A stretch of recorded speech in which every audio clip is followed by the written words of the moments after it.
वाशिम, यवतमाळ, गोंदियामधील 2239 ग्रामपंचायती या 3 दिवस बंद असणार आहे। सरपंच संतोष देशमुख हत्या प्रकरणाच्या निषेधार्थ काम बंद आंदोलन या ग्रामपंचायतींनी केलेलं आहे।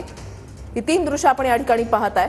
3 दिवस 2239 ग्रामपंचायती या बंद असतील। यवतमाळमधील 1205 ग्रामपंचायती बंद असणार आहेत 3 दिवसांसाठी।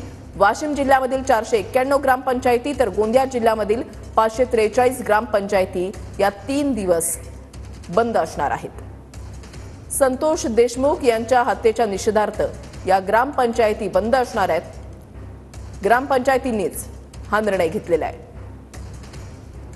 मला अटक करायला जर ग्रामपंचायती बंद ठेवायची वेळ आली, काय सरकार आहे का काय? तुम्हाला न्यायच नाही द्यायचं ठरवलंय का? हे चुकीचा गैरसमज आहे तुमचा सरकार म्हणून, की आमच्याकडे आमके मंत्री आहेत, आमच्या सरकारमध्ये आहेत म्हणून आम्हाला ते करता येत नाही। तुमचा भाऊ असता तर, तुमच्या बहिणीच्या नवऱ्यावरती असं घडलं असतं तर मग तुम्हाला किती वाईट वाटलं असतं?